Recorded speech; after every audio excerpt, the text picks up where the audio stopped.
Hi there, listener, and welcome to the second in our series of podcasts about the best snow sports equipment available for winter 2025. In our first episode, we looked at the best skis, and today we're going to look at ski boots, with later episodes covering jackets, helmets, goggles, gloves, and socks. Now, before I go on, I'd like to put a shout out for Ellis Brigham. This special episode of the Ski Podcast has been made possible by them. Ellis Brigham are the winter sports specialists. They have 16 shops around the UK where you can find all the kit you need for this winter. Alternatively, you can simply go to their website at ellis-brigham.com and you can buy it online now. Now, my name is Iain Martin, and today I'm joined by my regular guest and equipment expert, Al Morgan from skikitinfo.com, also writes for Full Line and The Telegraph. Hi, Al. How are you today? I'm good, thank you, Iain. Yes, thanks very much for having me on again.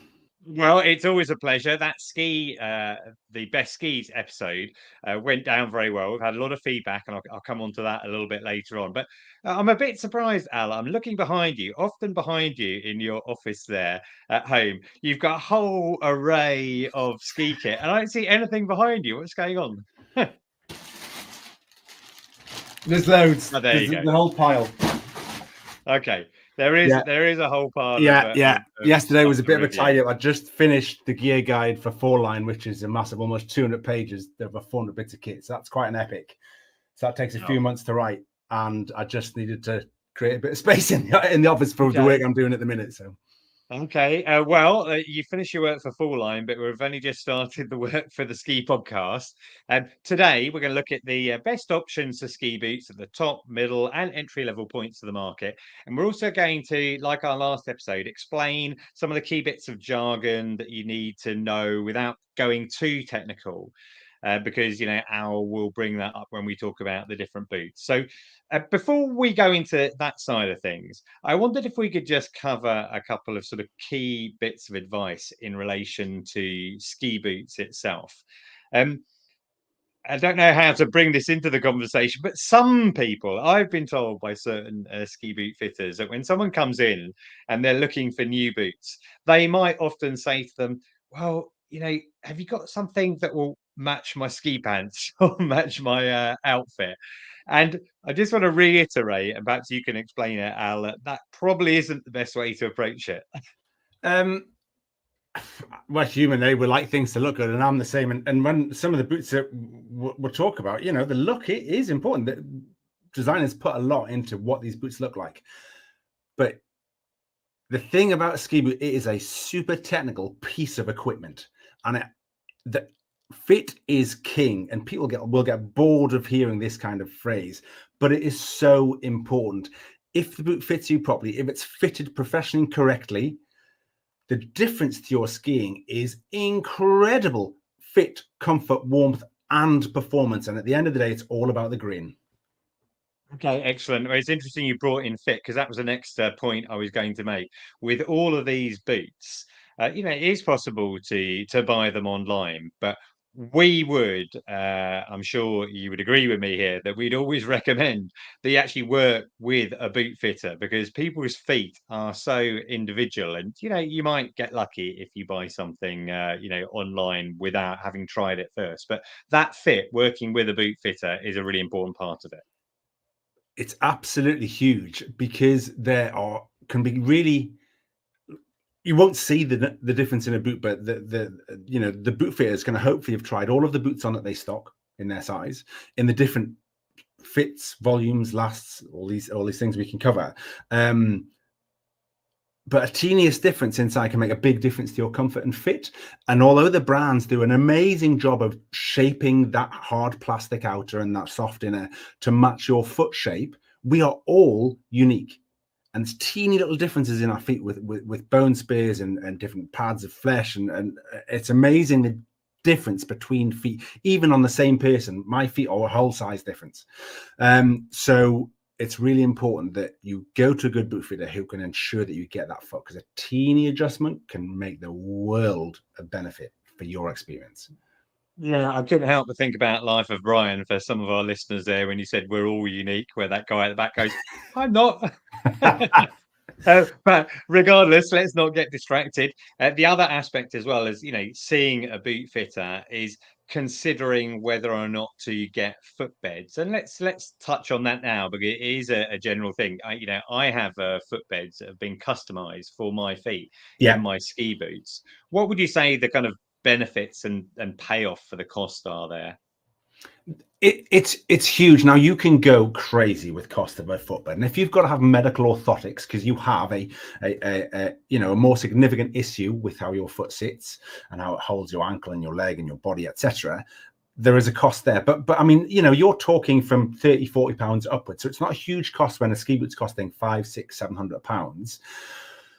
It's a hard plastic shell. Our foot is a very dynamic structure. It's part of the suspension when we move. It stops those shocks coming up through our body. And the footbed really helps to take advantage of that dynamic nature of our foot. But it also just supports the foot. So when we're making movements over the top of the ski, because we want the ski to react, the footbed helps with that. Holding that structure better can increase blood flow. It stops the blood flow being compromised so much in the ski boot, so it can lead to increased warmth. Definitely get footbeds. Now I've got custom footbeds, I've got specially made ones, I've got out of the box solutions, and I test with all of those to see how the ski boots are. And some of my favorite footbeds are just an off the shelf, out of the box. I use a lot of Superfeet footbeds, and they do some brilliant stuff in the box. I'm not partnered with them or anything, it's just that's what I've ended up with, and they work really, really well. And some of them aren't even ski specific. So there's the beauty there is that I can then use that in my walking boots, so it's not just a one-hit wonder load of cost for your ski boots. Okay, excellent. Well, that's a good little introduction. Now, before we go on to talk about the boots themselves, there are going to be a bunch of terms that crop up for each of the boots as we go into the detail a little bit. You might call it jargon. We're going to try and demystify that a little bit now, listener, if you're not so familiar and you want to get the most out of this. So let's look at a few of the terms, and some of them you've already mentioned there, but let's start off with this. It might be obvious, but what about the shell? What are we talking about there? Yeah, so you say it's obvious. There are some in the ski industry globally that are really, really regimented in what they call the shell. Some people call the shell the outside because it looks like a shell of a boot, like a shell of an egg. So the hard outer. But strictly speaking, the shell is the hard outer plastic around your foot and ankle, and then the bit that goes around the leg, wraps around the leg, depending on the construction of the boot, is called the cuff. So we tend to have the shell and the cuff, which are the hard outer plastic where the buckles and closure systems are attached. And then inside that, the comfortable bit next to your foot, ankle, and leg, the bit that you slide your besocked foot into, is called the liner. Okay, well, I had that lower down in my list, but let's talk about the liner now. Then you've already explained what it is, and we talked about footbeds before. You can buy different types of liners. If you buy a boot, you can have a different liner as well. Yeah, exactly. So that bit of if people are just listening to this and not looking at it on YouTube, you won't see that I just held up a plastic bag that has liners in. So that's a company called ZipFit. They have cork and oil mix in it called OnFit. So that's a great way of getting a really precise, excellently firm, secure hold in your boot. You can get foam injected liners as well, which again, that's more about performance than comfort. The ZipFit kind of does both, more so I would say maybe a bit more warm. And then even brands sell their own liners to go into boots. There's a company called Intuition as well, which is a closed cell foam, very warm. You heat mold it, you get a really good fit in that also, especially their wrap liner. If you've got skinny legs and ankles, that can work really well to just take out some space in your boot. So there's various solutions. Often the liner that comes with a boot will do for probably 80% of the customers. But the other thing with the liner is if you've got an outer, that shell and cuff that's still really good, but the liners are a bit worn, you can increase the life of the boot by just replacing the liner. It's much cheaper than buying a whole new boot, and it's better for the environment. Right, and how long might a liner last then? Is there an answer to that? Yeah, I mean, there's the bit of string answer, obviously, but that's not hugely helpful. I typically work on a full season for a boot. So, and it depends what you're doing with it. So if you're just skiing on resort and you're just cruising, you'll definitely get, 20, 25 weeks. That's a season's length out of a boot. Caveat in that, plastics do not like UV. So if you've got a ski boot and you've only done 20 weeks, but that's over 20 years, and that's been stored where it's getting some UV light on it, that plastic will start to break down. So that is a concern. Obviously, the bottom of the boot, the sole, that can get worn down over time. But yeah, a liner, you will see it start to wear where pivots are, where it's flexing, and more so if you're touring, where there's lots of movement in that boot when you're in tour mode. Okay, this isn't actually one of my questions, but I'm going to bring it in now. And it's kind of the cart before the horse. We're talking about buying ski boots here. But you've got ski boots already. Out of season then, evidently you want to have them stowed in a cool, dark, dry place. Yeah, absolutely. And I remember a conversation that we had with Colin Martin on one of your podcasts, and Colin's an amazing boot fitter, and he spoke about storage and what's really key, especially, earlier we spoke about why you're getting a proper boot fit to fit them. You might get customization, you might get heat stretching. If you store somewhere where there's big fluctuations in temperature, you store it in your loft, right, and get exceptionally hot in the summer, that plastic's going to warm up and that stretch will shrink. The boot wants to go back to the shape it was created in if it gets warm. So absolutely, constant temperature, kind of room temperature is absolutely fine, away from drafts, away from moisture, away from direct sunlight, just the normal sensible things. Same for storing skis and all sorts of technical equipment. Okay, excellent. Let's come back to the boot itself then. Another term that you've already mentioned that I'm thinking quite a lot of people won't really be familiar with, and that was last.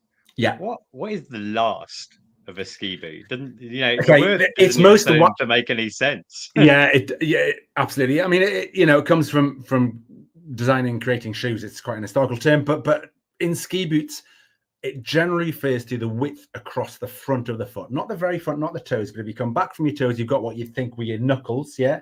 So where if you stand on your tippy toes, it's that bit that you're resting on, and it's the width across the boot in there. There's different ways to measure it, but that's typically what we talk about. So if we say a boot is a 100 millimeter last, so that width across the forefoot, that for the vast majority of brands is talking about in the size 26.5 Mondopoint shell. So ski boots aren't in a UK size or a European, it's the centimeter sole length measurement of your foot. That's what we're talking about. So a 26.5, a 265 mil boot length, if you want, that's where we're talking about that width.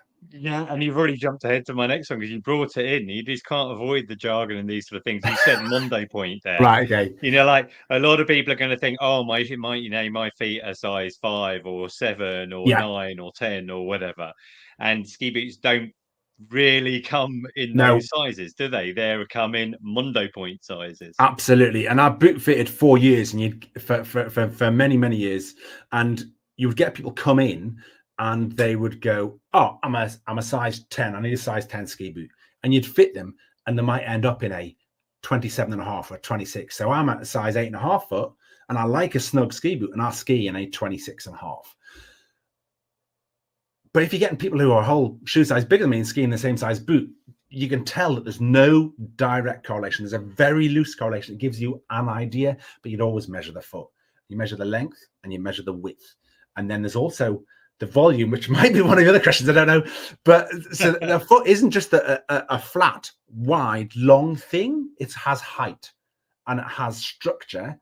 And that's what we talk about volume. So you could have a short, narrow foot that is really tall, and that might need to go in a boot that is therefore so tall, which we tend to call a higher volume boot, which generally equates to a wider boot. But as we mentioned before, everybody's unique. We're all a bit different. So. Excellent. Okay, this one's more obvious, I suppose, but where there has been a bit of some changes in this area in recent years, but the buckles.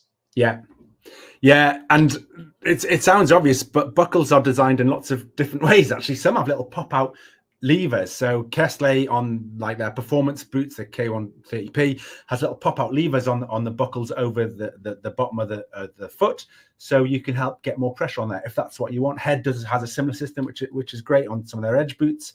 But last season, so BOA has been making a dial and cable system. It started on snowboards, actually. It's used in cycle shoes, golf shoes, run shoes, everything. But it was never used in a downhill alpine ski boot out of that hard plastic, that shell, a bit over the foot. But last season, it came to market with Fisher, K2, Salomon, and Atomic. Took a while to develop it, and now this season, loads of brands are using it. So over the foot, instead of having what's classically 1 or 2 buckles, and they can create localized pressure points. This is a dial, and you can micrometrically adjust it in and out in tension, or just pop it and it completely releases it. And each micro adjustment is 0.25 millimeters, I think, off the top of my head. You know, it's very small adjustments. You can really get the tension just as you want.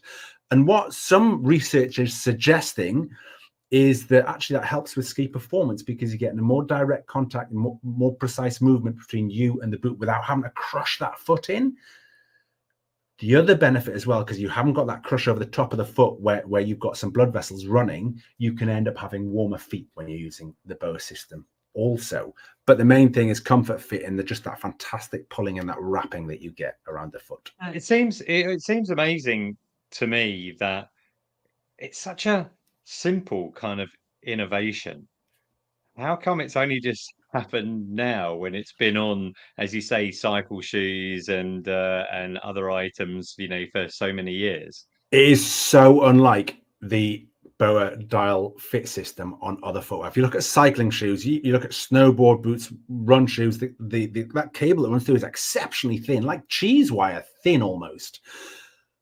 On the alpine ski boots, it is much thicker. It looks like you could almost hang a car off it. It's thick, and it makes it exceptionally tough, because you've got to wrap this whole plastic shell and pull it. There's a massive amount of pressure in there, and the whole thing is user replaceable. So you can pop the buckle off, and that just the dial is on a little kind of clip system. You can pop, you know, if that gets knocked by a gate going through a turnstile for lift, for example, you can just push that back on. But even if you completely demolish one because you slid over in a car park and damaged it, whatever, a few little bolts, you can take it off and you can replace it yourself.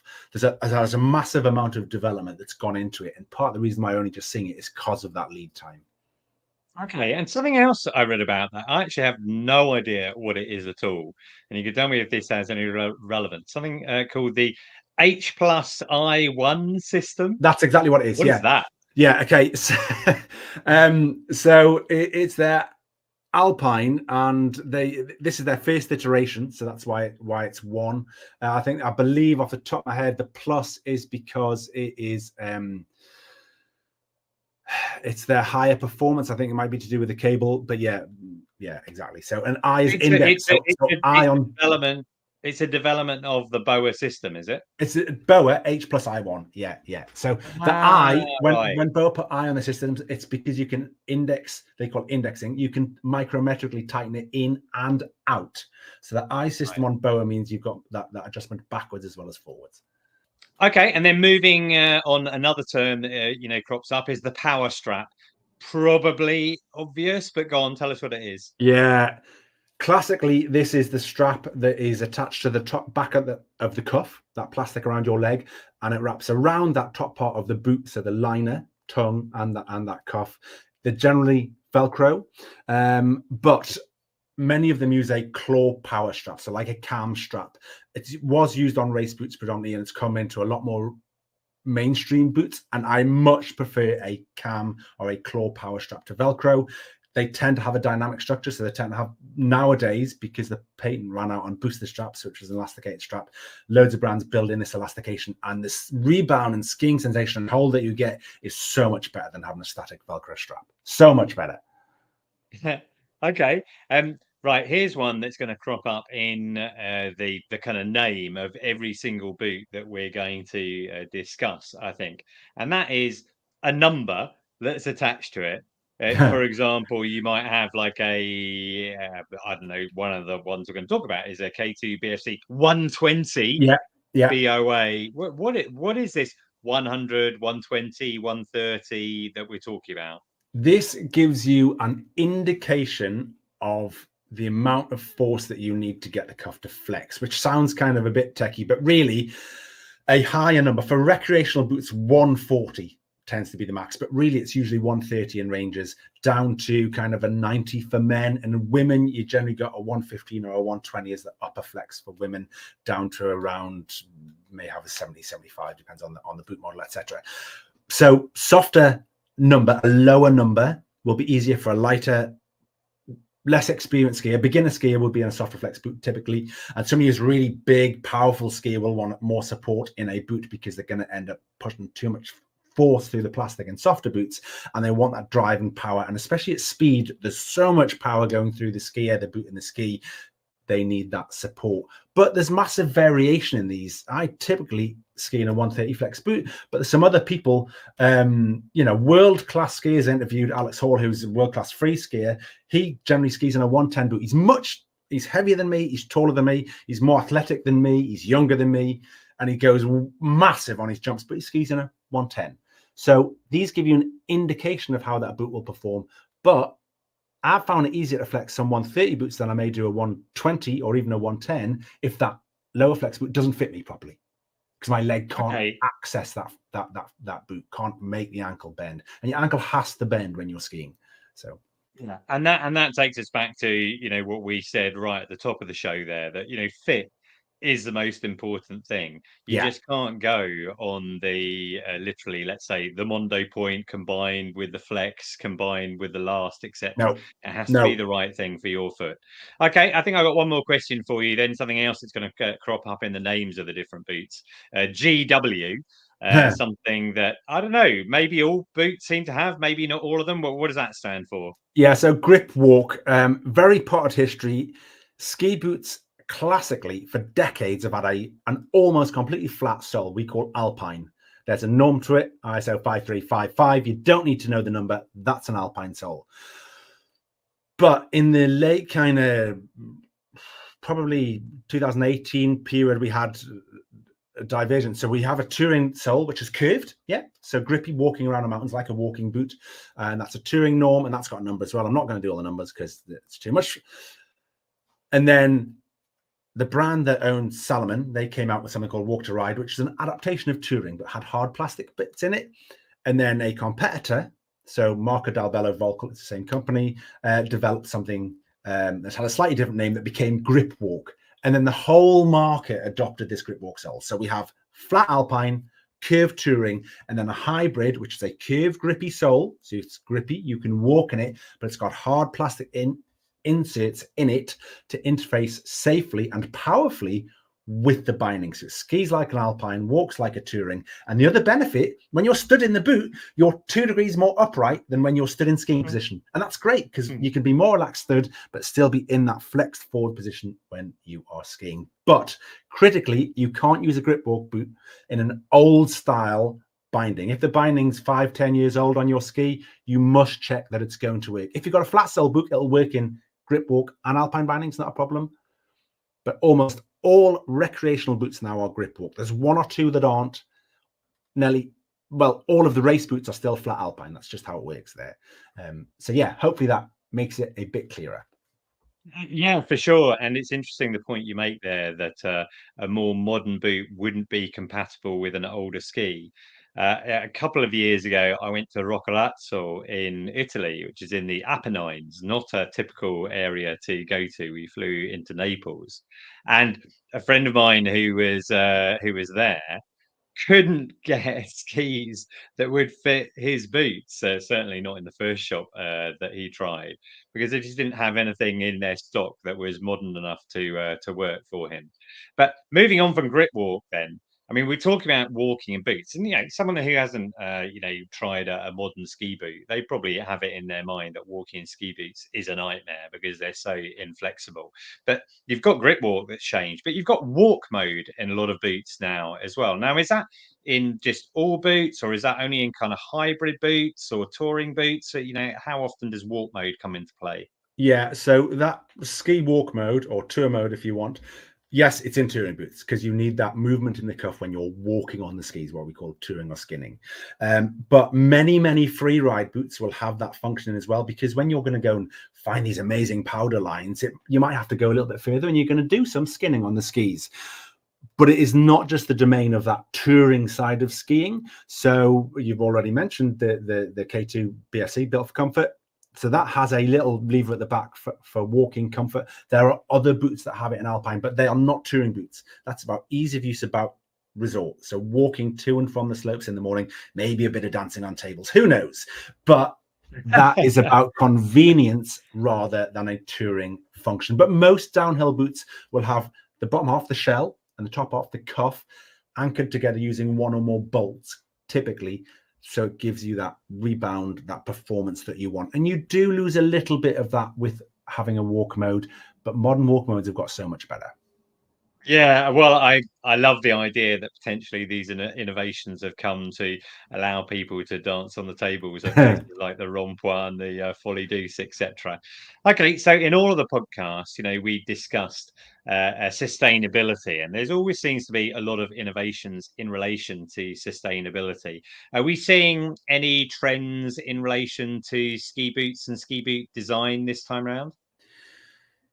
I love watching this space because it's been a long, slow burn is probably the right kind of phrase with ski boots. They use a lot of plastic. So you can recycle plastic, you can reuse it, which is brilliant. They use metal in the buckle. So again, you can recycle that. And that has happened. One of the issues that we have when we're using recycled plastics in ski boots, they have to be black. You can't, a colored boot won't really have recycled materials in it because it comes from all sorts of different colors of plastic when you're making it. So the boot ends up being black. And so there's a new brand called Phaenom. So it's from the same people as Faction Skis. And they have two different models, a free ride model, the FR01 with a walk mode, and they have a freestyle model, the FS01. And because, you look at Factions, a B Corp certified business. So this ski boot company, sustainability is one of their key design principles. So they use loads of recycled materials in the soles, in the boots, in the liners, but everything, and it's not just Phaenom that does it. Salomon does this for them, the boots, Atomic. Most brands will do this for most of their, especially it's often with upper end boots. So the parts, the buckles and things which have classically been riveted on, buckles and power straps. So that means it's really hard to disassemble the boot and recycle it. They're now using bolts and T-nuts on the back.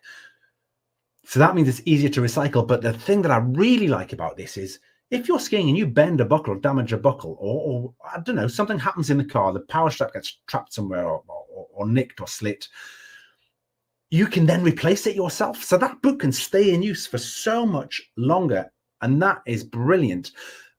But even with the liners, there's been a lot of development in liners there, not using PFCs, which we've spoken about in various podcasts, perfluorinated compounds or chemicals, PVC, which has been used very widely in power straps and liners. That's been almost completely removed, which is fantastic. But with liners, I remember going to the Dalbello factory and trying some boots with a new recycled material in the liner. And the liner was better than the old liners that they had that used virgin material. And I thought this is absolutely brilliant. We're getting gains in performance and we are being less harmful for the environment. That's kind of cool. And I just love the fact that, as I mentioned with skis, we are getting these improvements and the performance is being enhanced. Okay, well, that is very encouraging. I'll put a link into that new Phaenom boot range as well. But let's have a look. Here's the meat of this episode. We're talking about the best ski boots of 2025. So I've asked you to make your choices, and we also have a choice from Ellis Brigham as well, which we'll come to at the end. But far away, Al, what's first on your list for this year? Okay, most people dream of powder skiing, but most of us, and myself included, most of our time is spent on piste. So we're going to stick with piste / all mountain boots. Yeah, so a boot that you're going to mostly use on groomed terrain, maybe off the sides, but you're not aiming to go skinning or touring with. So Nordica, as I mentioned, there was 4 companies that started with BOA, but Nordica has put BOA in some of their boots for this season. So the first one I'll talk about is the Speed Machine 3 BOA 120 GripWalk. So hopefully in that name you get an idea that it has BOA. It's a 120 flex and it's got a GripWalk sole. Brilliant. It's about £530. This is the men's version. And for advanced all mountain and piste skiing, this is sensational. I skied this last December. It's come to the market for this year and it is just brilliant. You have that BOA, so you have that wrap around the foot, so you have that excellent hold. They use what they call a triforce shell, so they use different densities of plastics in their shell. Makes the boot really easy to get into, which is really key, not getting kind of gnawed at by the shell as you're getting in. We've all had that bit where we get that boot bite, getting in and out of some stiffer boots. But it makes it easier to get into, but you still get that drive and performance. You keep the weight light. And I really like their liners. So these are cork fit Primaloft liners. So Primaloft is an insulation. It's very effective. And with Nordica, they have an infrared heat system. So making localized stretches around the boot is really, really easy. But there's something else I want to mention from Nordica very quickly. They've had a rear entry boot for a while called the HF hands-free. They did have a boot called HF Pro, the 120. That's still in the range, but it's dropped the name. They've got a whole HF Pro range, which is slightly narrower. It's a medium last 100 mil, and they are incredible. I mean, that's a rear entry boot, and it's giving the performance and fit of an Alpine boot. The Pros are really different from the original version. They have more of the Alpine feel. But yeah, that Speed Machine, this is a fantastic kind of, it's your medium volume, suits arguably the majority of skiers. But it's just got amazing hold, and I had a fantastic time skiing in it, even though it's not the shape of boot I would necessarily always go for. I was amazed. That BOA, really, that hold you can get from it is brilliant. Okay, that's interesting. You mentioned a couple of things there, and I understand that this is a kind of piste all-mountain type of boot. Yeah. But you brought the HF range into play there. HF stands for hands-free. How can it be hands-free? How can you put a pair of boots on without using your hands? That's a great question. So you release that up. There's a lever at the back, and you can pop that up with your ski pole, and then or with your hand, because you're not necessarily in the boot at this time. So it really opens up the cuff, and you can slide your foot in, and then you use your other foot just to push the lever back down. I've tried to do this a few times, and my balance is okay. If you have issues reaching down to do a ski boot up, I would argue you're going to have more trouble doing it up with your foot, but you can use your ski poles for balance. But it's a bit of a marketing thing. What's amazing, so they make a Doberman range of boots, and I was talking to the Nordica guys about this, and their HF family, after their World Cup race boots, these Doberman race boots, the HF sideways, which is what that transmission we want in skiing, the HF boots are their stiffest after the race boots above all of the other boots they do. It's amazing. Okay, well, anyone who wants a throwback, well, it's not a throwback because it's very modern, but a step-in kind of boot. But the main boot, the first one that we mentioned there, is a Nordica Speed Machine 3 BOA 120, and everyone who's got this far will know what we're talking about. Yeah, and so that's the men's version. So that's 530, 450. You can go for let's say the Speed Machine women's, which is a little bit less money. That's a 95 that I was thinking of. Okay, and what's second on your list then, Al? Yeah, so this is our kind of price point boot. This is not so much your entry level, whereas I was talking about the performance of things like the Speed Machine. So Head Edge 95. So they made loads of updates to this last season. It's £370, so it's the same price as last season as well. But this is about ease of use, and it's really different using this boot. When you get into it, it really encourages you to relax forward into the cuff of the boot, into the front of the boot. And that's where you want to be for driving through the tips, for getting that steering, for maintaining that kind of centered stance or balance over your foot. They do like a 130 men's version, and the men's has those levers on the buckles that I spoke of. Unfortunately, this 95 women's doesn't.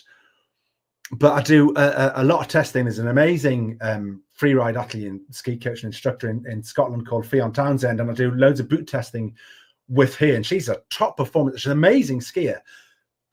But she was just saying how this gets the skier in the right position in the boot, and it's going to help them.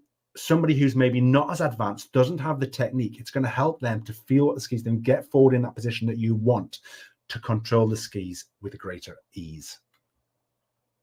Okay, and I've got I hold on, and I did have a look at this one, and it's a boot. We discussed this earlier. It has a walk mode as well.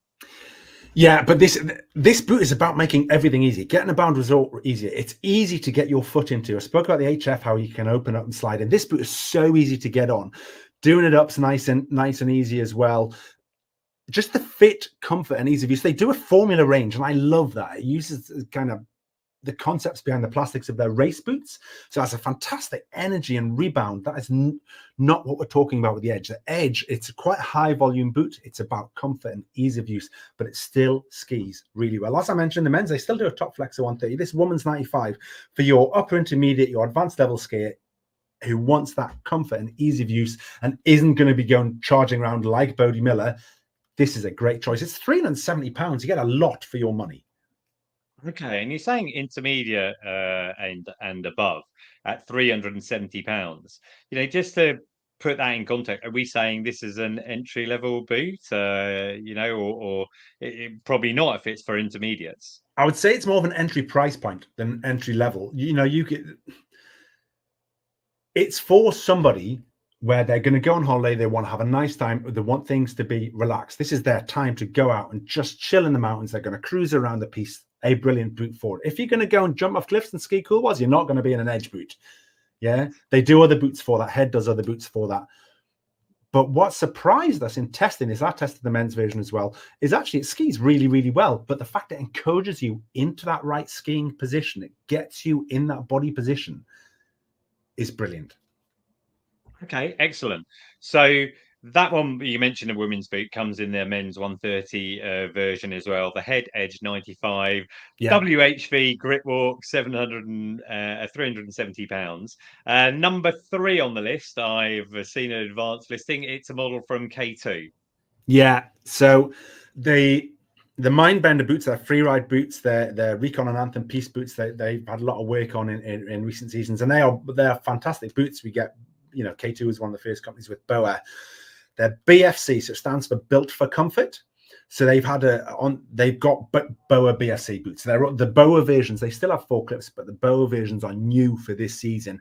And when they were doing the design work for this boot, they'd also give them the opportunity to improve the liners quite a bit. So this 120, again, it's a men's boot. They have amazing women's boots also, so you can get those. They do a stiffer version than the 130, but the 120, along with that 130, has a slightly better liner, has their CushFit Pro liner, and just it's quite a volume. You know, it's quite a big volume boot. We have the BOA to cinch that in, which is brilliant. They kind of say 100, 102 mil last, but it's a big volume boot that you can dial that fit around the foot and bring in some volume. That liner, that Ultralon foam. So I mentioned Ultralon, so Intuition liners, which is Ultralon foam, same kind of foam, closed cell foam. It molds really well with heat, but what they've done with the shape of this liner, they've really improved the fit, so you get better hold around the ankle, the heel, and they've increased the warmth in it. So if you want a boot that's built for comfort, warmth is a key part of that as well. You've got great room in the toe box in it. So often when we're talking of higher level boots, stiffer level boots, so that's a 105, 115 for women, a 120, 130 for men, we're looking at snug fit boots. What I love about this is it works for somebody that needs more space in the boot, but still wants that skiing performance, which is fantastic. Okay, so we're kind of saying it's suitable for maybe skiers who are, you know, intermediate and advanced, higher level skiers, but maybe if they have an issue with, you know, higher volume feet or larger ankles, this boot is going to be more suitable for them. Absolutely right. It works really, really well for that kind of customer. And actually, there's a lot of people that may struggle to get, so that bend of the boot where you get your ankle on, we call the throat of the boot. Some people struggle to get their ankle around the throat of the boot. But it's not just that, you know, the changes aren't huge to the liner, but they make a difference. You can really feel a difference in there because you can create a big boot, but you're not really held in it. And what's lovely with the changes that they've made to this is you have that hold around the back area, that ankle, that heel, that critical part of the foot when you're skiing, but you've still got that ease of use, that comfort, and, you know, you've still got that volume in there. Okay, excellent. Right, so that was the K2 BFC built for comfort. I love that. 120 BOA GW GripWalk at 525. Now, fourth on the list, I've seen this already, and it's a boot that I'm very fond of because I have my own atomic hybrid ski boot as well. I've had the opportunity to try it on the mountain. But tell us, what's your fourth choice? Yeah, so Atomic has their regular recreational boots are called Hawx. They have narrow, medium, and wide. So Ultra is narrow, Prime medium, and Magna wide. And they have this season is the first season they brought this touring function, this free ride touring boot into their wide last, the Magna, but they only have 3 models. But this Prime is completely new. They're downhill versions and they're free ride, and they have these different lasts. They have the Ultra, the Prime, and the Magna. And the one that I'm looking at here is the Atomic Hawx Prime XTD 105 BOA GW. What a mouthful. So Hawx is their Alpine boot family. Obviously, Atomic's the name. Prime is their medium last. XTD is extend, so it allows you to go further afield. It has a touring function. That's what that means. 105 is the flex. And if it ends in 5, for most boot brands, that will indicate that's a woman's boot. And BOA, we've spoken about GripWalk, we've spoken about. So, yeah, but these boots, they look really different to previously. They look a lot more chunky. And at first, I was kind of put off by the look of them. And then I skied them. And then Phil and I went and did a few runs. I was in the men's shoes, in the women's. And actually, just the energy that you get from this boot and the sensitivity was what, certainly in Fionn's experience of this boot, she was talking about the energy that you get from it, the feel that you get of what the ski's doing, the rebound that you get from it, which is that rebound's really important in a ski boot, so you can go turn to turn more easily. Often you lose some of this when you put a walk mode on a boot. So the back of this boot has an aluminium lever, sprung aluminium lever that you can flip up to go into touring mode. But because they've now got more plastic in the boot, it makes it slightly heavier than last year. Not lots, we're just talking a few tens of grams. But it really enhances that skiing performance. Inside the boot, they have a heat moldable liner, and the stiffener in the outside of that liner also heat molds, which is quite unique. A few boot brands have their own version of this technology. But what I really like about the Mimics is not only does it mold to your foot, 'cause it's the stiffener on the outside, it also molds to the boot. So that translation of power, you make a movement, the liner doesn't then have to kind of fill a bit of a gap, hit the shell and move the ski. It's a lot more direct, and that gives you more control, which is brilliant. It's got, mid 50s in. So we talk about degrees of motion in the cuff when we go into touring. So how much your leg can go forward and back with that whole range. Theirs is mid 50s. Some boots are over 70. Really, as long as you're kind of above 50, especially in a free ride boot, that's enough for most skinning. If you're going for long sessions on the flat when you're touring, you might want 60 degrees or more. But this gives you enough motion to go and skin for those fresh lines that we're all dreaming of. Okay. And so you talked about its performance, it's skiing going downhill. What about going uphill? Because this is a hybrid boot, and you mentioned the weight there. It's never going to be as light as a touring boot. But what was the comfort like going uphill? You know what has been amazing to watch? So I remember testing a boot probably not that long ago, blimey, 6 years ago, 5 years ago, a free ride touring boot. Not going to name it because their boots have changed a lot. And it was, it's a main brand, and you could put it in tour mode and almost make no difference. I skied in it in tour mode, and it was almost no different to skiing it in alpine mode. It was crazy. Step forward now, the last couple of seasons, and these free ride boots, the motion that you get in touring is incredible. They build flex zones into the liner. So then, because a lot of the stiffness of a ski boot, people don't realize, comes from the liner. You can put a much stiffer liner in a boot or softer liner in a boot, and the flex of that boot changes quite markedly. So they build flex zones in it so that you can tour more efficiently. And you want really good hold around the legs so the foot's not moving around and getting blisters. And it's surprising how well, not just this Prime XTD, but most modern free ride touring boots behave on the up. Okay, interesting. And another thing you've mentioned with, I think, all of the boots that we've discussed so far is the quality of the liner. Now, early on, in the show, we discussed liners and how you can buy specific liners. But it sounds like all of these liners that are coming with these boots are pretty good already. You wouldn't be needing to replace them. Yeah, it's amazing. So when I used to boot fit, so we're going back a couple of decades, and I would get a new boot and I generally swap the liner out. Sometimes I'd get the liner out of a different brand's boot and put it in that brand's boot because it would work better in it, or it was built better. But about 10 years ago, there was a real step change in the hold that you got from a liner. Liners used to be a generic kind of shape, whereas then they started to create them so they were shaped like ankle bones. You know, you had bulges in them where your ankle bones are. And the heel hold was better. It was more locked in the heel, and they use different structures on the liners now to give us that hold and feel. But what they're doing with different layers, it's not just one foam in a liner. Generally, you have different densities of foams in different places and maybe laminated together to give us that fit, give us that hold and performance. And the critical difference in modern liners, so we use a phrase called pack out, whereby you ski in the boot, the foam squashes, you create space, and then you start to move around. Modern liners do not pack out nearly as much as older liners used to.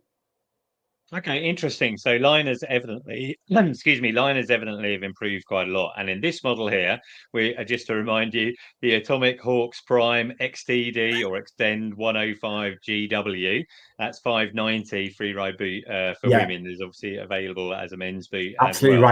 right. And so this has got BOA on it. They do offer Prime Extends with 4 clips, but actually it's not that much more expensive to go with a BOA, but the benefit you get in fit, I would argue, is worth it. Okay, and in relation to that liner has been specifically designed so that it's going to suit you when you're touring as well, with that extra, degree of flex within it. That's correct. Yeah. Okay. So that takes us to your last choice for this year, best ski boots of 2025. What is on your list, Al? Yeah, so I've had we prepped for these, and I sent you a list the other day. So there's a boot called the Scarpa 4 Quattro XT, and that's been in the range for a while. I use this boot. I specifically wanted to get this boot. It's brilliant. You sit really low and it skis phenomenally well. They use bio-based plastics in it, so plastics sourced from plants. So there's a big environmental story there. They infuse carbon in it, loads of driving power, and you've got brilliant touring function in it. And I know loads of professional skiers that use this boot. Its GripWalk sole definitely at its time was the best skiing boot Scarpa has ever made. They've got a new version for this season. So I was going to talk about the XT. So that's £700. It's not cheap. It's a pricey boot. So jumping to £790 is the Incredible Hulk, as I call it. So this is called the 4 Quattro Pro. So that original XT was developed with Bode Miller. This is Bode Miller's boot, the Pro. It's green. The cuff is different. So there's more material in the back of the cuff. So it is stiffer. And at the front of the cuff, where it curves over the top of your foot, that is lower. So this is about giving drive and performance. What I love about these Scarpa Quattro boots is the walk mode on the back as well. Instead of having a big lever that you've got to pull out and lift your trouser leg up and faff on, it's a little bit of a lever you pull. It doesn't pop out all the way. For this Pro version, they've changed that. So in downhill mode, it locks. You imagine being Bode Miller skiing as hard and fast as he can. No doubt some of you listening will have seen the video when he skis up on the crash barriers racing. That man is unbelievable. So if you want that much power and drive in the cuff, you need to know that you are securely held. So there's an auto lock function on that walk mode, so it can't accidentally, which hardly ever happens, but we sometimes do see it in walk modes where accidentally release. It's only about 50 grams heavier than the XT. They put it as a 130 plus flex, but talking to people, they rate it around a 140. It is a stiff performance boot. But if you want that driving performance on the down, but still having an amazing time going uphill, this new Quattro Pro is absolutely incredible. When we're recording this, I'm not actually sure if they're definitely going to be available this season. I don't even know if they've landed at shops for this season, but this is a super exciting boot. Okay, get your pre-order in on that one. We're talking the top of the range here. It's a hybrid boot for someone who's going to ski alpine but do some touring as well. Yeah. And that the Scarpa 4 Quattro Pro would be $790. It's $790. Yeah, the plastic they use slightly changed. They use, again, it's got some bio-based plastics in there, but instead of, sorry, I'm going to get a little bit nerdy, but PA plastics is kind of plastic that use the locks. It's light and stiff. In touring boots, Grilamid is one version, Pebax is one version. The XT uses Grilamid. The Quattro Pro uses Pebax Renew, and that Renew just lets us know that it's got some bio-based plastics in there. But carbon infused, super stiff, like real performance, amazing hold. If you've got a big volume foot, this boot is not going to work for you. Let's be clear. Right. You get your foot in there. It's pretty snug over the instep. When you hit the liner, because that liner in there, you've got that amazing, it's superb mold in that intuition liner in it, but it's quite snug over the top of the foot, and you feel that at first, but it does shape out to you really well pretty quickly. Right. Okay, well, I interviewed Bodie Miller around this time last year, but I was talking to him about skis at the time and not about boots. But listener, if you want to hear that interview, I'll stick a link into the show notes. Now, as anyone who listened to our Best Skis episode will know, this year we've been asking a member of the Ellis Brigham team for their choice for their best, in this case, ski boot of the year. And I asked Toby from Ellis Brigham in Covent Garden. And if you're listening to the podcast right now, well, let's hear what Toby has to say. If you're watching the YouTube video, I can tell you that he chose the Salomon Shift Alpha BOA 130.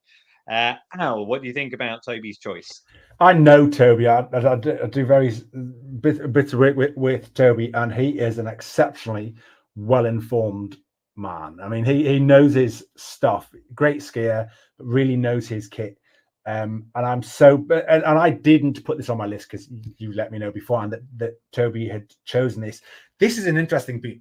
So I tested this boot in January, and it was a total dog. I mean, it had no energy, no zing. For Salomon, on paper, this boot looked amazing, and I was so excited about this. So when I first saw this boot, I was with somebody that works in retail that really knows her kit, and Sally also got really excited. The men's and the women's boot are the same color. They're bright purple. Dead excited. Get out on snow. Oh, this is going to be amazing. The best day. And I felt so let down. Honestly, it was crushing my foot. The tongue didn't flex properly. There was no energy out the cuff. Step forward 8 months, and I've been in the finished version, and they've made what some may say small changes, tweaks, but the difference to the boot is phenomenal. It now gives you that energy, that rebound, that sensation, and it just lights you up. Not just by how it looks amazing, but the walk mode on it. I spoke about the Scarpa being easy, the Salomon super easy to use. The fit and hold, it's a bit snug over the top of the foot when you first get into it, but then that packs out. That you've got that moldable foam. Really excited by this boot. Okay, excellent. Well, Toby's choice was the Salomon Shift Alpha BOA 130. That retails for £700. Now, I would like to thank Ellis Brigham because this special episode of the Ski Podcast has been made possible by them. Just as a reminder, they've got 16 shops around the UK where you can find all the kit you need for this winter. So just go to ellis-brigham.com where you can buy online now. Although, bear in mind, with ski boots, we recommend you go into the store and actually talk to a fitter. They're going to be links in the show notes to all the products that we mentioned here today. Now, feedback. Really interesting. I always enjoy feedback about the show, and I'd like to know what you can think. You can contact me at social@skipodcast or by email theskipodcast@gmail.com. We've already had feedback on the ski episode, which we published a week ago, as Al and I are talking today, 2 weeks ago, if you're listening to this episode. So on YouTube, someone called @roastbeefs A660 said, one of the most underrated factors in the radius. One of the most underrated factors is the radius. So it was great that you covered that. And I love the talk about women's skis. The fact they're lighter makes a massive difference to the average skier. He also made a point about the Nordica Enforcer and talked about the width of the edge.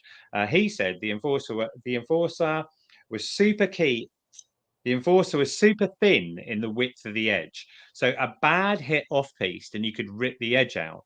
And not a problem with rental, but with insurance. But that's why he chose not to get them. Just out of interest, what do you think about that comment? Is there an issue with the width of the edge on the Enforcer? No, for me, no, not at all. I mean, I've skied that all over the place, and I have hit rocks with it and never ever had a problem.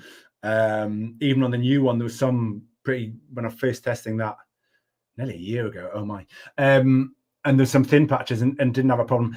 It's an interesting one. So some freestyle skis will have a thicker edge because if you're landing on metal rails, they get a lot of impact, and the thickness will help with generally crushing or denting the edge. So the way that an edge works, it looks a bit like a T. The metal bit that you can see is the top of the T, and then it has a flat plate with little grooves in it, little holes in it. That is what holes in the ski where it's resined and compressed. So when you pull an edge out, it's not so much about the thickness of the edge. That tends to be how it's bonded. When you crush an edge, that's often more directly related to the thickness of it. But yes, some people do use, Armada uses XL edges, for example. And some people put more material there. So really, it's just bad luck if you damage an edge. You can get a really thick edge and knack it by having a really bad stack. So it's not, The biggest problem with edges is when you service them a lot, keep sharpening them, that's when they can get thin and that's when they can get weak. That's more the problems that I've seen over testing many, many skis over decades. Okay. Right. Big Mountain Bob, he contacted me, I think it was via Instagram. And I think he was more interested in super wide skis, the big free ride skis. I didn't think we had, any of those in our listing. What if you were looking at something that's kind of, 120 plus, what would you be thinking about there? This is a really interesting question. There are not that many retailers, certainly in the UK, that will do a 120 ski. Some do. A classic would be something like a Ben Chetler 120. Some of the some of the more free ski brands. If you look at Faction, if you look at Black Crows, there were some really wide skis in their ranges as well. In Europe, it's not as much of a thing. How many days do you get when you're getting, chin deep powder that's so light that you need something that wide? And the modern skis, and we've seen free ride skis coming down in widths. Headcore 93, when it came out, was so much thinner than most of the other free ride skis.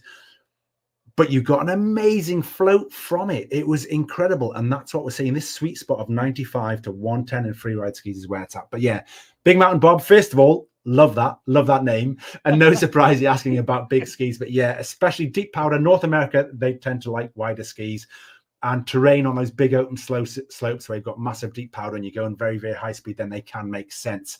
But they're far more niche in their use, so you'd have it as an extra ski, not your only ski. Okay, just out of interest, he says that the DPS Lotus 124 Carbon is his all-time favourite powder ski. Yeah, I mean, DPS skis, again, have some amazing product. They don't appear at the main UK test. I know of their product, so that's fine. But they don't appear, certainly the wider ones, so much in the UK market. Ellis Brigham does stock DPS, interestingly enough. But yeah. Okay, cool. And then also had some feedback from James Rice. I think this one was an email. I can't remember. But anyway, he said, just finished the best skis for 2025 episode. Like all your episodes, this one was outstanding. That's very kind of you, James. Al has an excellent command of the subject. He explains the basic foundational factors that go into ski selection in an enjoyable and understandable way. No small feat. Now, he has a suggestion for spring. Why not have Al back on for a short update if his recommendations have changed at all after a full season of feedback?